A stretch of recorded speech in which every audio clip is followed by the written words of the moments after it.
Live with CDP, a weekly sports and entertainment podcast live on YouTube, Facebook Live, Twitter, and on audio via Apple Podcast, Google Podcast, Spotify, and Anchor FM. Now here's your host, Chris Palme.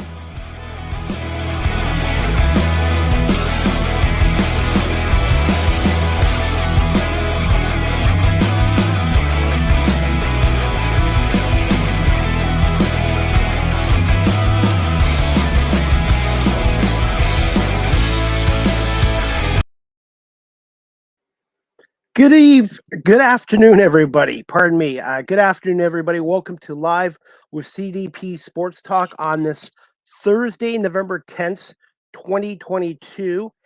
Today is Season 4, Episode 50 of Live with CDP Sports Talk, and overall my 215th episode today as well. And Live with CDP Sports Talk is sponsored by Barry Cullen Chevrolet, 905 Woodlawn Road West in the Guelph Auto Mall.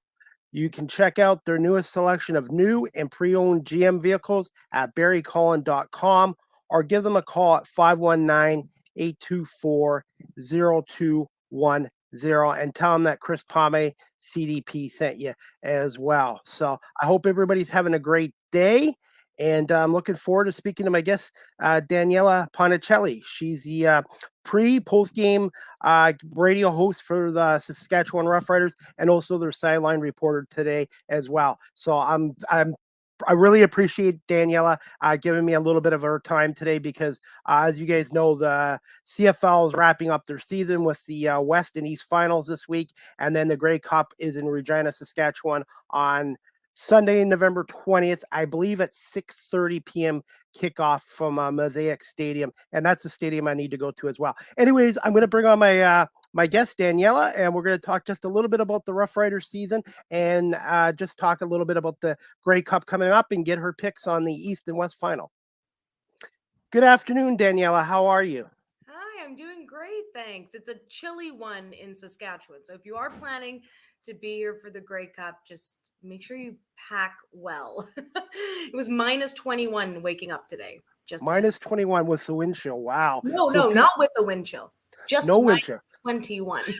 Wow. Not with the wind chill. Wow. Okay, because here when it gets to minus 20 or minus 15 with the wind chill, people complain about that. So, wow. Yeah. So what is the game, since we're talking weather right now, what's the game forecast right now for the Grey Cup on the 20th? Way to throw me on the spot here. I could find it for you. I believe we're looking in the mid-minus teens, which is actually what's in store for this weekend. I'll be on the sidelines for the CJFL finals between the Regina Thunder and the Okanagan Sun. So maybe I'll be able to give you a better update after that. But it does appear that that's kind of what we're looking at heading into next week. In fact, during the week, it'll actually be quite nice. Tuesday, for example, November 15th, it's going to be minus 4. That's balmy. Exactly. That's awesome. So that's kind of where Environment Canada has until. So that does bode well. But as always, I just dress as warmly as possible. If you have to shed some layers, that's fine, right? But you just don't want to be shaking and freezing at the Grey Cup. And I'm super excited. I'll be in the stands too, watching the games. I'll be braving the elements as well. Is the game a sellout right now? Okay, so initially it was, and so I believe that still stands, but there are people selling their tickets, and that's very normal for Grey Cup. Once you know your team's not in it, or once you know they are, you make adjustments there. So some Rider fans, of course, likely to sell their tickets after realizing Saskatchewan just had no hope of making it into the final.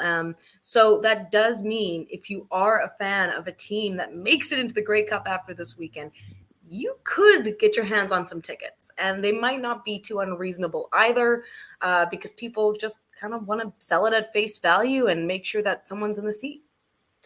And I was just reading up today. Obviously, Toronto's hosted most Grey Cups at 48 times, but Regina's only hosted, this is only the third time in their history, 1995, 2013, and 2022. I had no idea. I thought Regina had hosted the Grey Cup more than 3 times. Just 3 times. So that really goes to show how important this is, how special it is, even though the team's not in it now. That's such a lofty goal for any fan base to have their team be in the Grey Cup in which they're hosting. Of course, you want that. That's the magic that happened in 2013. It feels wild to replicate that. I was a believer, though, at the beginning of the season when we were 4-1. I'm like, we could do this. Or at the very least, when there was even talk about an Eastern crossover, I'm like, we could do this. Didn't let go of the optimism. But ultimately, that just doesn't happen. And it doesn't happen frequently when you consider the Bombers winning the last 2. That wasn't on, Winnipeg soil. So things like that. And I mean, as well, the disappointment in Rider Nation has more to do with just having a team that didn't even make it into the playoff dance, let alone into the Grey Cup.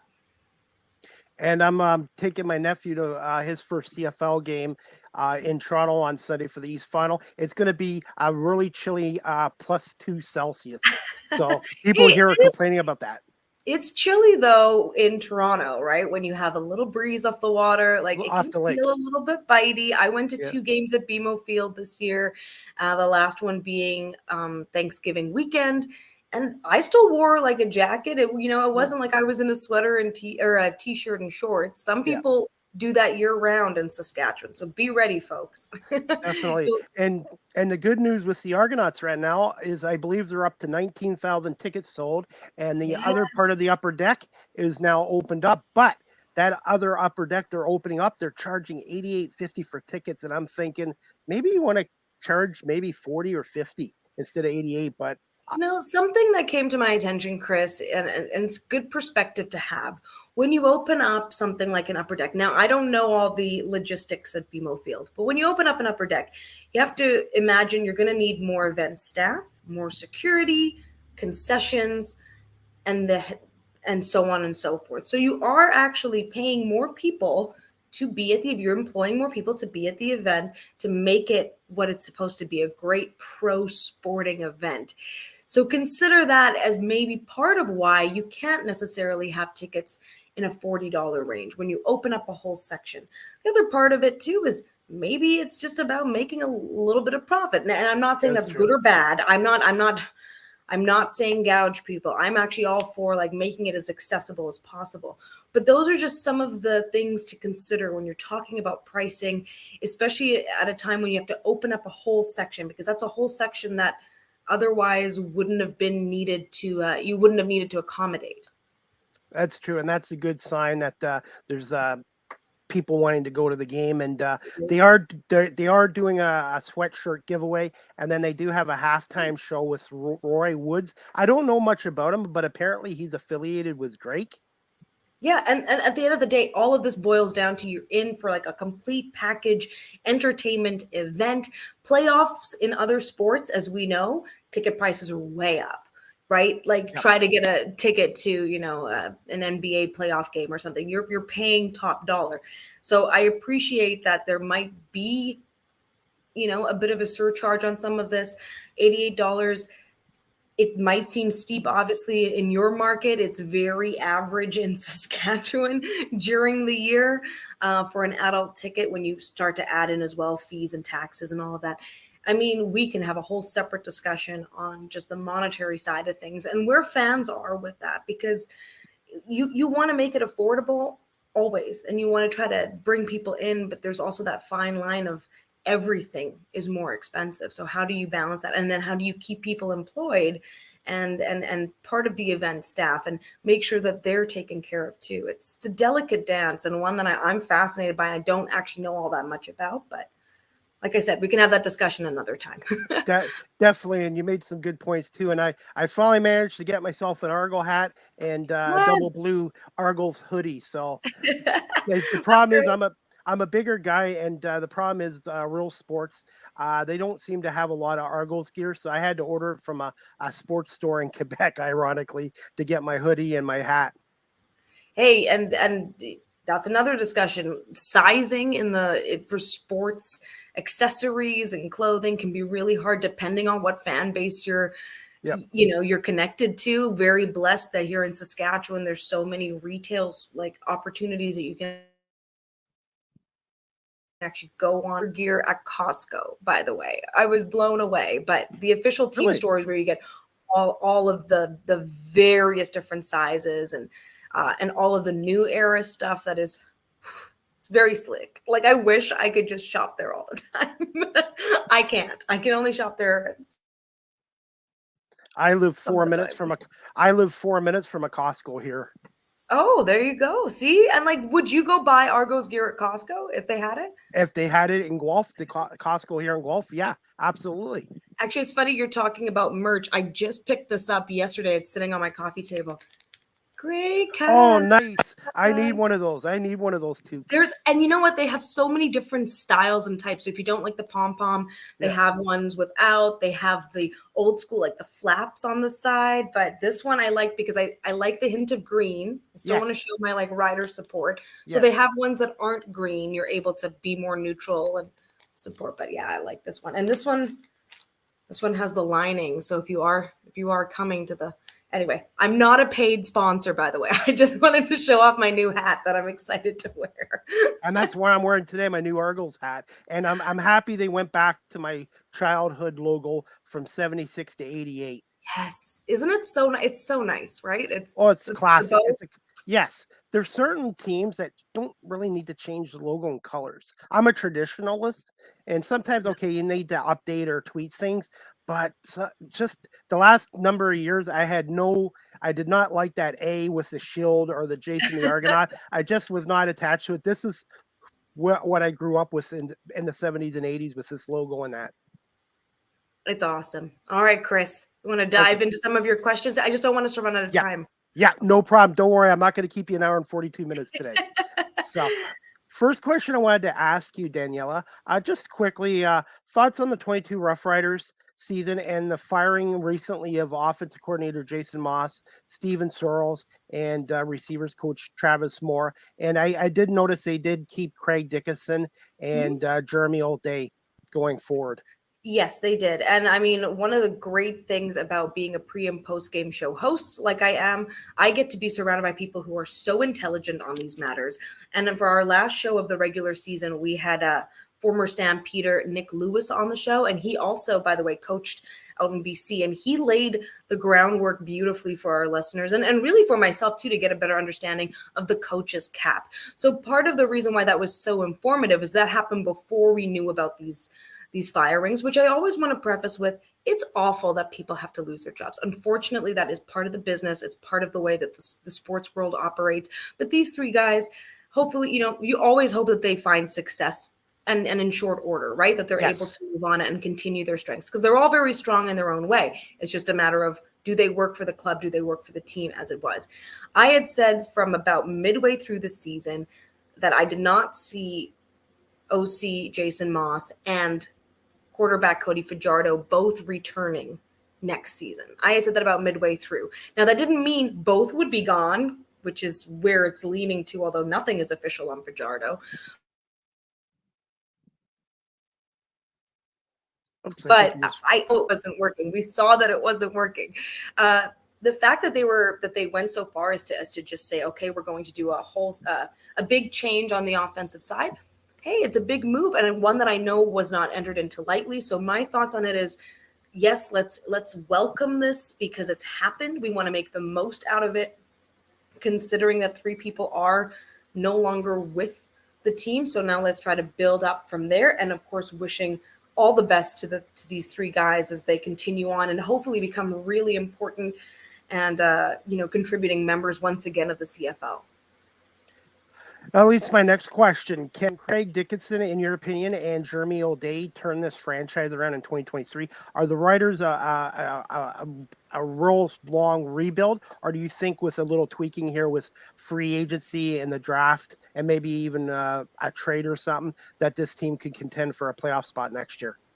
Call me an optimist, but I do not believe that gutting everything and churning the waters over is going to save something and bring this beautiful renewal right away. If you were to cut everybody else, first of all, coaching caps would make that very difficult. That's why I mentioned the coaching caps. I'm not going to dive into it here. Go look it up if you don't know what I'm talking about. Coaching caps, it's important. It's a big part of why you're not just going to have a complete clean sweep without considerable thought. Dickinson has had winning seasons. He's shown that he's a kind, caring coach. He's also, regardless of what you think of him, he's always been the one this season to step forward and say, it's on me, and answers every question you throw at him. Is a leader in that way. He's not hiding behind anything. So take it for what it is, whether you love or hate the guy. I respect that. I've always respected that. So I'm going to go in and say, if the club says, and if the board feels that this is the best chance of success, given all of those other factors we talked about with the coaching cap and just figuring out which pieces might need the tweaking, but could still work within the system. I do feel that Dickinson, especially Dickinson, in my opinion, has really stepped forward and shown I am a leader and I can do this. And now we have to give that opportunity. O'Day, I wish I could say I knew more about him. I don't actually know that much about him. I would love to see what can be done this year. I know one of the things that fans have a hard time accepting is that you can't, as a GM, just go in and throw money at every problem. Do you have the money? Also, is it within the caps? There's so many caps that you have to juggle as a GM. We're not talking about just players, coaches. There's all these other considerations. And one of the biggest things that plagued the Riders this season, whether you want to believe it or not, are the injuries. The injuries hurt the Riders in a lot of ways, including against the player cap and trying to juggle things. So it wasn't just a matter of throwing money at problems. But I do think that this season, it would not be a good look if either of those two men step forward into 2023 with anything but the boldest and bravest attitudes to be champions and be contenders and win. Because Rider Nation's not going to accept anything less. What's the situation with Cody Fitzgerald? Is he a free agent? And I've been hearing talk about Bo Levi Mitchell as well, possibly. You're throwing these big questions at me. I have been so absorbed in Grey Cup stuff right now, but truthfully, this is going to play out, Chris, and I know you're asking a little bit. I don't want to speculate too much. Okay. My thing is, that's the thought, right? The thought is that Cody Fajardo is going to move on, hopefully find place somewhere else, which would be great, or see what happens. But we have a very young quarterbacking core here in Regina, and right now we have technically so there's Fajardo, Fine, Dolagala, and then Levi Lewis just got signed as well from the practice roster to make sure we didn't lose him. So it's an interesting mix. Now, Levi Lewis is also a shorter quarterback, much like Mason Fine, which is a difficulty, but they feel good about what he's able to do. There's sort of chatter that he's got just a cannon arm, which kind of would combine the strengths of Fine and Jake Dolagala. And Jake Dolagala, of course, got into a bit of a mess with some during the bye week. He was charged with impaired driving. So there's also some outside considerations with him, which again, I am not speaking on behalf of the club. I'm just laying the groundwork here that it's a bit of a mess there, and they've got to figure out pieces. Personally, I'm here for a great veteran presence at quarterback. You need that. If you want to build up the others, get them in. It doesn't matter if all we get is a great year. It's kind of like that mentality of if you go work somewhere for a company and all you give them is 2 years. Well, if you give them the best 2 years you can give them, it's better than having an employee for 5 years who barely makes a difference or takes a while to make it. Go be the best you can be for those years. So yeah, I mean, obviously lots of chatter about Bo Levi, but Bo Levi, I really think, is going to have his pick of where he wants to go. So is Saskatchewan on his radar? We'll see. Who knows? Speaking of that, my next question is, what are your thoughts on the 2022 CFL playoffs so far, with Montreal and BC both winning last week in the semifinals? And what challenges or problems they can cause the Winnipeg Blue Bombers and the Toronto Argonauts in the East and West finals this week? You are really laying it on thick here. First of all, loved last week's games. They were super entertaining. That game in BC especially, I paid the most attention to because we did a pregame show leading up to it. And so our pregame show actually starts right around the time that the East semi, and same this weekend, it'll be during the East final. We are watching the game, but we're also talking on the radio. So both games very entertaining. I'm excited to see what happens. I think obviously Montreal is going to be a very tough challenge for the Argos, because even though the Argos have home field advantage, it's been a little bit of a tough go, and those two teams I feel are going to provide a really good clash on Sunday.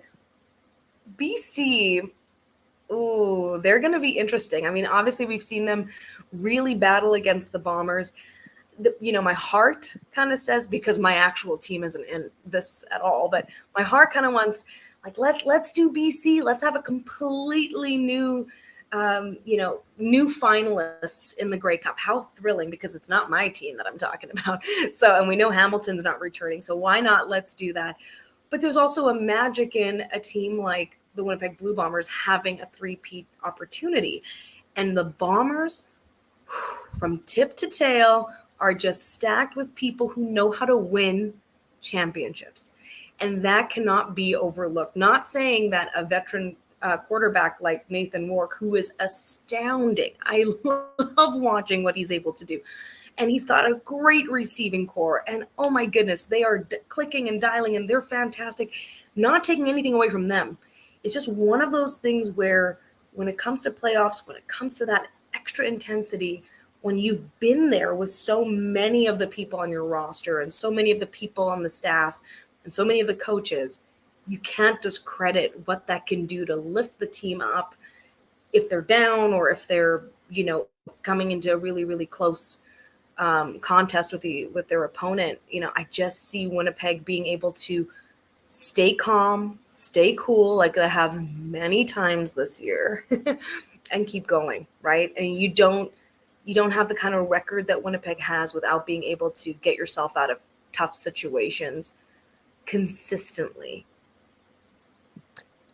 I agree with you, and I'm going to go with BC in an upset, because I think Nathan Rourke, I just think having him back with that Lions team, I really think they're going to go in there, and I think they're going to win by 3 points. I think it's going to be 27-24 BC, and I think the Argonauts are going to pull off another 1-point game against the Alouettes, 27-26, and I think it'll be a Toronto-BC Grey Cup for the first time since 1983. But if it was Toronto and Winnipeg, 1950 was the last meeting. Wow, that really says something. Hey, yep. Yeah, I have. I'm going Argos as well. That's guaranteed. Or that's my pick for the East, and they were my Eastern pick early on. My dark horse pick was Hamilton, I think, earlier. But anyway, Argos, and then I'm going to go Bombers. Yeah. I'm going to go Bombers. But I don't mind BC. That would be really cool. And I know so many great Lions fans who are in Saskatchewan who would just lose their minds. So, yeah, it's really exciting. But I'm not taking Montreal lightly. Montreal has a very good team, and they have some weapons like Chandler Worthy, the former Argonaut, and Stan Back and Fletcher in the backfield. And Trevor Harris at times is sort of like McLeod Bethel Thompson. When he's good, he's good. But when he's bad, he's bad. Yeah, like when I say I pick the Argos, I'm not picking necessarily a landslide victory, much like you. It's going to be a close battle. It has been in the East all year, and that's kind of the fun and the joy of it. I am glad, though, secretly, not so secretly, that Montreal made it through, because another part of it too was, as a Riders fan, we were coming up against Hamilton to maybe get that spot in the playoffs. It was kind of nice to see that they didn't make it that far. just from a personal fan standpoint of view. And Montreal hadn't won a playoff game in 9 years, which is very long in this league. This is good, right? This is good. This is how you rejuvenate fan bases, hopefully, and appreciate that. So, yeah. And the Hamilton Tiger Cats will be back. They've got a good management ownership in place. They've got a great coach in Orlando Steinhai. So the Tiger Cats, and they're hosting the Grey Cup next year. So I fully expect Hamilton to turn it around next year in 2023. that's the thing, right? And in a 9-team league, everyone's going to have their moments. Everyone isn't. I remember we had a caller into our show who kind of said, like, is it okay that Rider Nation just is one of the teams that maybe aren't as good, or the Riders, just aren't as good as. Truthfully, fans will always say no. They want the best team of course, you want the best team every single year. You're going out there supporting, but the truth is, in a 9-team league, things are going to shift, right? That's what's going to happen. And right now, Winnipeg in the West has just been so dominant, and it's been exciting to see what BC's been able to do. And who knows what would have happened again if Nathan Rourke had stayed healthy the entire season. Absolutely. And I was going to say, it's 40 years ago today that the Edmonton Eskimos, or the Elks, won their 5th consecutive Grey Cup at Rainy Exhibition Stadium in Toronto in 1982, 32-16. And it's like 40 years later, Winnipeg has an opportunity to three-peat. I know. And that's kind of the thing. And there's a magic to all of this. So that I'm just thrilled that it's here. It's going to be in Regina, and I'll get to see either two new, like a new Grey Cup champion for sure crowned, the possibility of a new Grey Cup champion crowned, or, this really dominant force that the Bombers have been. It just hurts when it's like your direct prairie rival. So you want to be happy for them. Yeah. And I mean, technically Winnipeg's my hometown, but yeah, I have feelings about that. Chris. Okay. Are you okay for another 5 minutes? 5 more minutes? We can do another 5, yeah. Mm-hmm. Okay. Now, if it's, let's say, the Bombers in the Grey Cup in Saskatchewan, will the fans cheer for Winnipeg, or would they go for the Eastern team? That's a tough one. I don't think they're going to... Rider fans, I think, will humbly stay either neutral or actively cheer for the East at that point. But if it is Winnipeg, wow, is Regina going to be overrun by blue and gold for sure. And I know a lot of local businesses, when you think about the impact the Grey Cup has, there's a lot of benefits to the Bombers being that Western team, because of the fact it's 6 hours drive away. And so even people who maybe aren't going to the big game might decide, I just want to be there. If there's a celebration, I want to be there to like check out the stuff because my team is in the big game. So it's possible that it could bring more people, but I think either way, I mean, it's going to be such a celebration and party here. I'm just excited to see who it is in the end. Definitely. This one I had to ask you, what is it like with the fan reaction to the Grey Cup so far around Regina, and thoughts on the halftime show, the band? I don't know much about them. Well, they're not a band. They're 3 individual artists, okay. all country. But, one of the things that I've appreciated about this whole experience is like, you're gonna win some, you're gonna lose some, you're gonna have fans, you're gonna not have fans. I mean, I'm going to the game to watch the game. I'm excited that there's a show in the middle, but for me, it is what it is. It's hard to say what reactions have been because I'm really in a bubble, Chris. Like, I'm very much focused on like what's happening and like telling people about what's happening versus necessarily soaking in the wide range of reaction. I think no matter where you fall on it, if you're listening or watching, your opinion will be reflected by at least 10 other people or at least 20 other people, right? Like there's a lot of thoughts to it. Obviously, I think everyone just I shouldn't say everyone. There's definitely a contingent of fans that expect more, that want that bigger spectacle, like a name that everyone around the world will know instead of maybe a smaller grouping of people. Ultimately, these are the decisions that are made, and I know that it's going to disappoint some people. It's not, and like the show hasn't even happened yet. I feel like the show itself is going to be very good once you're there and you're just in the moment and you're enjoying it and having a good time.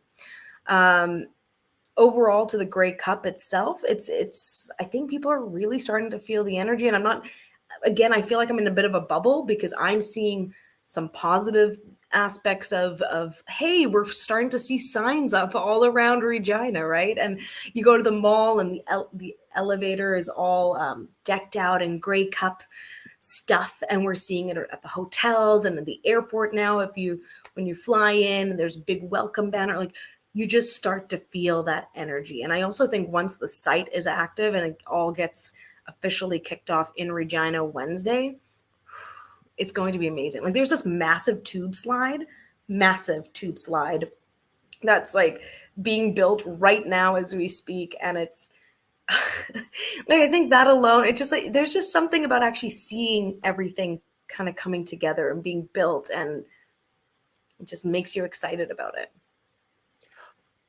Leads my last question. Two quick last questions. This one I had to ask you because I watched some of it yesterday. But what was it like speaking with TSN personality Kate Burness, who I think does a great job? And what is your role like for the entire Grey Cup week and the CFL awards ceremony as well? Oh my gosh. Well, that chat with Kate came about because I do a whole bunch of different roles as a sportscaster in Regina. I'm mainly a contract worker. And so I have, in full disclosure, I have been working with the Riders team during the year, content team, I should say, writing some articles on players, which is also just great for my work because then I get to know the players a bit better and get to learn about their stories. And then I'm also doing some work with the Grey Cup Festival, mostly just, again, writing stories and sharing. So that it's kind of, I'm not in that capacity when I'm talking to you right now, but that's why I know so much about what's happening on the site right now and this and that, because that's part of my role. So one of the things that I got to do was talk to Kate about the CFL Awards, because that's one of the great events happening all throughout Grey Cup week and the festival. And they just wanted to make sure that we sort of gave it a spotlight, and who better to talk about it than host Kate Burness, who got to host it last year, which is really cool. And she's just so excited and so energized. It was wonderful talking to her. Like, it's one of those things where when you meet your heroes, you kind of go, oh, I hope it's everything that I thought it would be. It was a lot of fun, but it was very professional, right? It wasn't like this kind of chat. We kept it short and sweet and all about the CFL awards, but I will get to see her there. I'm actually just going to the CFL Awards because I just want to go. I want to go check it out. But in the lead up to it, I was just helping promote it as well. I think I will be going to the Grey Cup next year in Hamilton, and then Yes. hopefully, I've been to a Grey Cup in Toronto in 2016, but I would like to go to another one in Hamilton next year, and then I'm hoping Toronto will get one by 2026 or 2027. I hope after they renovate the BMO Field for the World Cup or the World Cup of Soccer or some kind of tournament going on in Toronto in 26. Yes, so much going on. We know, of course, Hamilton next year, Vancouver the year after, and we'll see how it goes. But this, Chris, this is my first full Grey Cup experience being Awesome. in the host city. And prior to this, I'd never physically gone. It's just not always possible for everybody to go to the celebration. So that's why it's important in the host city, if you're close by, even just go check out one event. Just be part of even one event. And as you know, having been to one, that there's so much free stuff too, because there's been a lot of chatter about expensive. Yeah, certain things might be to certain, of course, Yes, wholeheartedly, right? However, there's also a lot of free stuff, and a lot of that is geared towards families, geared towards young people, just to get out there and have a little bit of fun. absolutely. And the Grey Cup I went to in Toronto, I guess how we got there, we ended up in Pickering instead of going to BMO Field, so we were actually almost late for the game. Oh, I got there before kickoff, but I didn't get to really enjoy it as much as I could have. So I'm hoping next year in Hamilton, get there early and just soak in the environment and not be in a rush to get there before opening yes. kickoff. Go, if you can, go a day early or two and then actually take in a bit of the festival. Yes. I know, it's, again, those are all like luxuries that not everyone can enjoy. So it is just about making the most of what you have. In Regina, for anyone who's just driving in or coming in day of, there's indoor, outdoor tailgates leading up to the game. It's really cool. And those are free if you have a ticket to the game. Definitely. And my friend Pat from Cool Bet and from the National Lacrosse League, Pat Gregora, is going to be at the Grey Cup as well. And I'm going to have Pat on my show. I'm going to have Pat on my show next week, and we're going to preview the National Lacrosse League. I'm going to the Buffalo Bandits home opener on December 3rd against the Albany Firewolves in Buffalo. That's great. So I'll be posting stuff on my Twitter page and social media pages. Big fan of the NLL. Love it. I got a chance to cover 2 seasons, and it's awesome. I just love what they're doing. Vegas Desert Dogs as well, kicking off this season there. So Definitely. cool. Last question. I'm going to put you on the spot with this, but what is your Grey Cup prediction, and who will be the MVP, most valuable Canadian player, and where can my audience find you again on social media? I'm sorry that I can't. I'm not even going to dive into MOP. Okay. I'm going to dive into that because I can't even wrap my head around that. Grey Cup prediction. I'm going to be real bold here because I mean, who cares? It's just my pick. Okay, well, I said Argos Bombers, right? Argos Bombers. Yeah.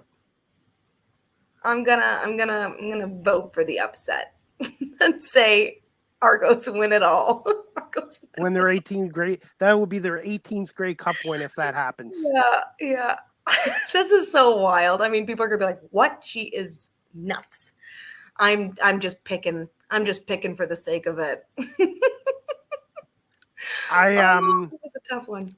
It's going to be tough, regardless who comes out of the East and West. It should be a great game, and any one of these 4 teams left are capable of winning the Grey Cup. There's not one team where you look at them and say they got no chance. Every team has a chance, and McLeod Bethel Thompson, he's really proven himself this year, and he could submit his legacy if they win this year. And if it is an Argos Bombers Grey Cup, they've only played one other game, right? Because they wouldn't have played in the semifinal as well. So that's why I'm like, I think Toronto could do it. And also Toronto has had closer chances and opportunities with the Bombers actually this season versus some of their, like when they played the Lions, there were the Lions really took it to them. So that's why I think if it's a Argos Bombers, I think there's enough momentum pulling Toronto together that they could do it. But I mean, again, how do you completely dethrone just such a viable champion that is the Bombers? So please don't come after me for my pick. It's just a pick. It's just a pick, people. I think one of these games is going to go to overtime. I think there's going to be an overtime game. Are you kidding? Oh, okay. I'm getting nervous just thinking about it. But at least I like the CFL's overtime rules way more than the NFL. So I can live with it.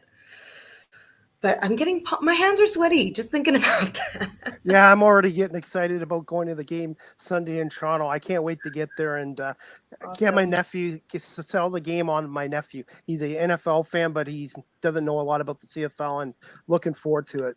There you go. And that's what it's about, right? Take people to their first games, people. Absolutely. I could talk to you for hours, but I'm going to let you go, Danielle. Daniella, I kept you around 37 minutes. That's not too bad. You did. And I talk a lot too. So that's not even all on you, Chris. I get it. No worries. But I was going to say, enjoy the rest of this week and the Grey Cup weekend. And definitely we'll be looking forward to seeing some of your pictures and videos and stories. Yes, I am. By the way, on that note, Wednesday, I am going to be doing a site tour, and I'll be sharing some of that on social. So if you're coming, especially if you're coming to the festival, like super cool, just to get like a lay of the land before you get there. But also it's not just me. There's going to be great media coverage of this event, and another really great resource if you are coming to Saskatchewan for the Grey Cup, the Grey Cup Festival app. And again, I'm not paid to say any of this. This is really good information for you, because I don't know what it's like for everyone. When I travel, I don't always have time to go and look through absolutely every little thing before I get somewhere. I'm just trying to pack. I'm trying to do this. I'm trying to do that. The app makes it easy. You can be in the airport and go, oh, what should I do Wednesday? And plan your Wednesday or plan your Thursday while you're waiting. And you get notifications on things. This is actually really cool for people who go to the party rooms, Chris. You don't want to be waiting in line and missing an opportunity to be mingling or doing something fun. So if you're waiting in line for one of the team party rooms, and there's maybe another party room where it's a shorter line or it's easier to get in right away, go and enjoy that room for a bit. You'll get a notification telling you when the other line is eased up, and you can head right on into the other space. It's all designed to make it easier to move around and enjoy the most and get the most rather out of your Grey Cup Festival experience. And before I let you go, I wanted to let you know I had the former Riders broadcaster on my podcast last week, Rod I Peterson. saw that. Yes, that's fantastic. What a great guy. And he's telling me that I got to get my butt out to Alberta and Saskatchewan. Yes. And yes, so Western Canada people are starting to become some of my favorites. We're pretty great. And Rod is awesome. And like, Absolutely. has been a great person to connect with. So I'm glad you two connected as well. And I was really surprised he came on, but he was glad to come on and talk about his career and stuff like that, and his 20 years behind the mic with the Roughriders. Mm-hmm. And he's got great stories. Great stories. Sure. I think he needs to write a book one. I think he already has written a book. I'm not sure. One of my guests has. Another book, yeah. And one day you'll be writing your own book as well. Here's hoping. Okay, and and everybody make sure you dress warmly if you go to Regina for the game. Everything. By the way, our Costco also has all you need. And then some. Definitely. But I was going to say, I hope you have a great rest of the afternoon, rest of the week, and enjoy the games on Sunday. Look for me on TSN. I'll be sitting in the end zone seats at BMO Field. $25 ticket, $25 to go to a playoff game. Can't beat it. Come on. Can't beat it. Come on, people. Eastern Canada. Yeah. Soak it up. So I'm predicting at least 20,000 at BMO Field. But anyways, I'm going to let you go. But again, Daniella, thank you for coming on again. And you have an open invite to come back on in the new year or whenever you want to in the future.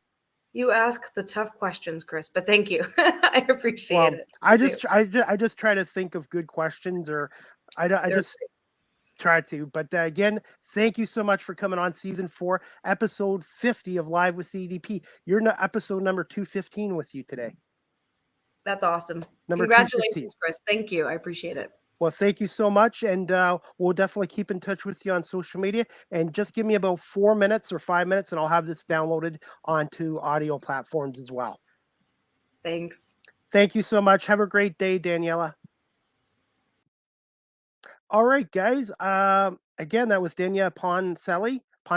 She is the post-game radio host for the Saskatchewan Roughriders, and also their sideline reporter for the Saskatchewan Roughriders as well. So thank you so much to Daniella for coming on today and talking a little bit about the Saskatchewan Roughriders and a little bit about the CFL Grey Cup Championship coming up Sunday, November 20th at 6:30 kickoff at Mosaic Stadium in Regina, Saskatchewan. And guys, the East Finals, Sunday, 1 o'clock, the East Final, Montreal, Toronto.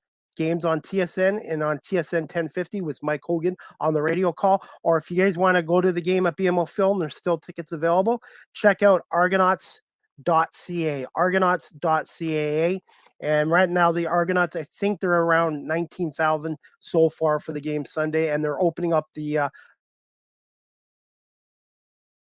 East as well. And you guys can also check out the CFL website, cfl.ca as well. And if you want to check out Daniella Ponticelli, check out her website, DaniellaPonticelli.com, and all her work stuff is on her website as well. And also you can follow Daniella, on Twitter at DPonticelliTV. That's DPonticelliTV on Twitter as well.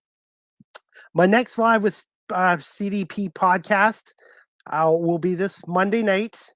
I believe it's Monday, November 14th at 8 o'clock. Monday, November 14th at 8 o'clock. My guest will be Megan Hall. She's the host of the Intercept podcast about the Indianapolis Colts, and she's also a writer, an NFL writer called Necessary Roughness as well. So Megan Hall is going to come on and talk about her career as a content creator, a podcast host, and also as a digital writer. And she also covers the Indianapolis Colts. So Megan's going to come on and talk about Frank Wright being fired and Jeff Saturday replacing him, and the future of the Colts franchise for this year and moving forward as well. So please check out season 4, episode 51 of Live with CDP Sports Talk this Monday night.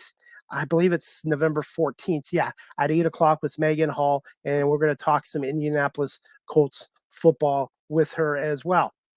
And guys, I'm just going to show you a little video before I go of the Toronto Argonauts. This is courtesy of the this is courtesy of the CFL's YouTube channel, and it's just a preview of the 22 Toronto Argonauts by Marshall Ferguson, who does a great job as a play-by-play announcer for TSN. Toronto Argonauts. The last time that we saw the double blue on the field, they were 9-5 and clinched first place in the East Division by going 3-1 against the Hamilton Tiger Cats. Toronto was an incredible 7-1 in games that were decided in the final 3 minutes, and 6-0 in games that were decided by 4 points or less. That is how the East was won. Unfortunately, the Argonauts' magic ran short in the Eastern Final as Dane Evans completed 100% of his passes for the Ticats as the Black and Gold stormed into BMO and left with a trip back to their home stadium for the 2021 Grey Cup. Now, what has happened since? Middle linebacker Enoch Mwamba has signed back with Toronto Argonauts, as has starting quarterback McLeod Bethel-Thompson. They added standout Ticats defensive lineman Jagarrett Davis, former Elks speedy receiver Ernest Edwards, receiver Markeith Ambles, and defensive back Deshaun Amos from Calgary. Royce Mechie was traded for linebacker Cameron Judge, and former Ticats defensive lineman Adrian Tracy came out of retirement. Plus, a trio of talented Canadians added via the draft in St. FX offensive lineman Gregor McKellar, Western defensive lineman Deontay Knight, and powerful Bryant running back Daniel Adebaboye. All of this is fantastic, but the main headline is adding 2 aging veterans trying to prove they still have the right stuff. Can Brandon Banks and Andrew Harris turn back the clock and prove their teams in Hamilton and Winnipeg, respectively, are fools for giving up on them? Where will Speedy D be used? How much will he be used? And can Andrew Harris be the workhorse running back that we were so familiar with just a couple of seasons ago before injuries hampered him in 2021, despite the fact that he bounced back admirably and controlled the flow of the game in the Grey Cup? The second note I'm looking for with the Argonauts this season, sustainable defense. How can they find a steadying force and just make plays? Having Royce Mechie on the back end will be very, very good for them. Joshua Haggerty, another young defensive draft pick from the University of Saskatchewan, also will be in that rotation up front. Adding Jagarrett Davis is going to create increased pressure on the passer. But how do they do it week in, week out, so that Brandon Banks, McLeod Bethel-Thompson, Andrew Harris, Eric Rogers, on and on and on, can make plays for the Argonauts? That has to be the goal. And the final thing I'm looking forward to this year, McLeod Bethel-Thompson. Last year, he completed 66% of his passes for 12 touchdowns and 11 interceptions. Good stats, not great. I believe there are 2 ways the Toronto Argonauts will find success in 2022. Either they will get well above average quarterback play as McLeod Bethel-Thompson continues to adapt to Ryan Dinwiddie's offensive system, or Andrew Harris is going to be the workhorse that we know him to be, whether it be on the ground or through the air. They will design unique things for both he and Brandon Banks. How far can that trio take the Toronto Argonauts? It might determine whether or not they win the East in the regular season, and most importantly, whether they win the East in the playoffs and make their way to Regina for the Grey Cup this November. Anyways, guys, that clip was courtesy of the CFL's YouTube channel and CDP's prediction. I've got Toronto 27, Montreal 26 at BMO Field, and I think that game could go to overtime. Who knows? But I think it's going to be a 1-point game again. And I have BC upsetting Winnipeg 27-24. So if things go the way I'm predicting, it will be a Toronto-BC Grey Cup matchup for the first time since 1983. And if it's Toronto versus Winnipeg, the last time they met was November of 1950 at Varsity Stadium. The Argonauts won 13-0. So that was the last time Toronto and Winnipeg played in the Grey Cup was 1950, and for Toronto BC 1983. But as a Montreal Alouettes, don't count them out. Tremendous team, and they're very capable of winning this game Sunday in Toronto. And Stanback and Fletcher in their backfield. And they also have Trevor Harris, the former Argonaut quarterback. He can be very streaky as well, similar to Thompson. And they also have Geno Lewis, their star wide receiver. They have a good team. So this is not going to be an easy game for Toronto, Montreal. And same with BC and Winnipeg. So regardless, like I was saying to Daniella, there's all 4 teams of capable of winning this Grey Cup. So there should be 2 great games this weekend. And I'm looking forward to taking my nephew to his first ever CFL game at BMO Field Sunday at 1 o'clock in Toronto. And go Argonauts. And I got my hat and I got my hoodie on as well. So I got my double blue hoodie and my Argos hat on for Sunday's game, and I'm really looking forward to it as well. So again, I want to say thank you to Daniella Ponticelli for coming on today and talking a little bit about the Roughriders and the CFL and previewing a little bit about the Grey Cup. And also, guys, before I wrap this show up, Live with CDP Sports Talk is sponsored by Barry Cullen Chevrolet Dealership, 905 Woodlawn Road West in the Guelph Auto Mall. Check out barrycullen.com for their newest selection of new and pre-owned GM vehicles, or give them a call at 519-824-0210. Tell them CDP, aka Chris Palme, sent you there as well. And also, the all-electric Silverado is now available for pre-order at Barry Cullen if you want to go in there, or do it by barrycullen.com. And the all-electric Cadillac Lyric is now available for pre-orders as well. And again, tell them the CDP Chris Palme sent you as well. And I want to say thank you to Mark Cullen for Barry Cullen Dealership for sponsoring my podcast show as well. And I want to say thank you to everybody watching this live on YouTube, Facebook, and Twitter. Season 4, episode 50. And I'm just going to put my audio platforms on here too before we wrap this up. Live with CDP podcast. The audio version is downloaded to iHeartRadio, Amazon Music, Google Podcasts, Anchor FM, Apple Podcasts, Breaker, Pocket Casts, Radio Public, Spotify, Castbox, LinkedIn, Stitcher, and Tuned In as well. If you guys can give me about 10 minutes, I will have this podcast downloaded to all my audio platforms as well. And if you haven't already, please subscribe to my YouTube channel. Type in Chris Palme or Live with CDP Sports Talk podcast on my YouTube channel, as I'm trying to build up my audience on YouTube as well. And again, I'm going to be trying to get more sponsors and also add some more platforms to this podcast show as well. Again, my next podcast show, guys, Monday, November 14th, 8 p.m. Eastern, with Megan Hall. She covers the Indianapolis Colts with the Intercept podcast, and she also does Necessary Roughness, a website where she writes articles about the NFL and the Indianapolis Colts. So I hope you can tune into my show, Season 4, Episode 51, with Megan Hall, this Monday night at 8 o'clock Eastern, live on YouTube, Facebook, and Twitter, and then all my audio platforms. So I hope everybody has a great night. Enjoy the Thursday night football game and the NFL games this weekend. And also, again, enjoy the East Final and the West Final. Go Argos, beat Montreal, and good luck to the BC Lions against the back-to-back defending Grey Cup champion Winnipeg Blue Bombers as well. Thank you to everybody for watching Live with CDP Sports Talk, brought to you by Barry Cullen Chevrolet. And thank you to everybody for listening to Live with CDP Sports Talk podcast as well. I hope you all have a great afternoon and enjoy the football games this weekend. And again, go Argos, and we'll talk to you guys Monday at 8 o'clock for another edition of Live with CDP Sports Talk.